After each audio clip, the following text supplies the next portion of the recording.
बहुत समय पहले की बात है। रत्नपुर नामक राज्य में वीरभद्र नाम का एक साहसी और बुद्धिमान योद्धा रहता था। वीरभद्र अपनी वीरता और न्यायप्रियता के लिए प्रसिद्ध था। एक दिन राजा को खबर मिली कि जंगल में एक तांत्रिक रह रहा है जो जादू टोना करके लोगों को डराता है और उनसे धन ऐंठता है। राजा ने तुरंत वीरभद्र को बुलाया और कहा, इस तांत्रिक का आतंक समाप्त करो। वीरभद्र ने राजा की बात मान ली और अपने कुछ विश्वसनीय सैनिकों को लेकर जंगल की ओर रवाना हो गया।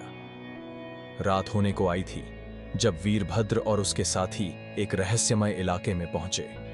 वहां अजीब सी आवाजें आ रही थीं और माहौल में डरावना सन्नाटा पसरा हुआ था।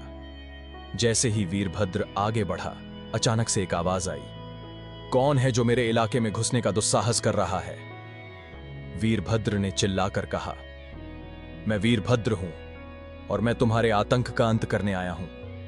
तभी एक धुएं का बादल उठता है और उस धुएं से एक रहस्यमयी तांत्रिक प्रकट होता है। तांत्रिक ने मुस्कुराते हुए कहा, तुम्हें लगता है कि तुम मुझे हरा सकते हो? मेरे पास वो शक्तियां हैं जो तुम्हारे बस की बात नहीं है।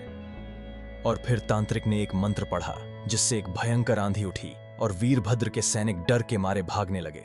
लेकिन वीरभद्र स्थिर रहा और उसने अपनी तलवार तांत्रिक की ओर उठाई।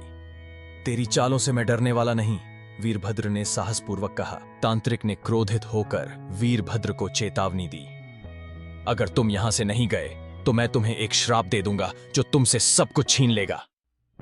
पर वीरभद्र ने उसकी धमकी की परवाह नहीं की और सीधे उसकी ओर बढ़ा।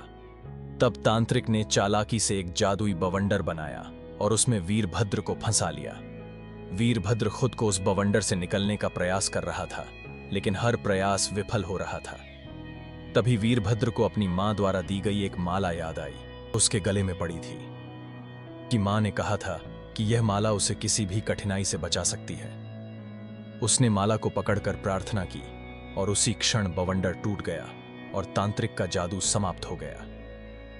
तांत्रिक हक्का बक्का रह गया। उसने भागने की कोशिश की, लेकिन वीरभद्र ने अपनी तलवार से उसके आगे का रास्ता रोक दिया। अब तेरा अंत निकट है, वीरभद्र ने कहा और तांत्रिक को बंदी बनाकर राजा के पास ले गया। राजा ने वीरभद्र के साहस और बुद्धिमानी की बहुत सराहना की और तांत्रिक को उसके अपराधों के लिए दंड दिया। इस प्रकार वीरभद्र ने अपने राज्य को उस तांत्रिक के आतंक से मुक्त कराया और उसका नाम और भी सम्मान के साथ याद किया जाने लगा। वीडियो और देखने के लिए वीडियो को लाइक करें और चैनल को सब्सक्राइब करें।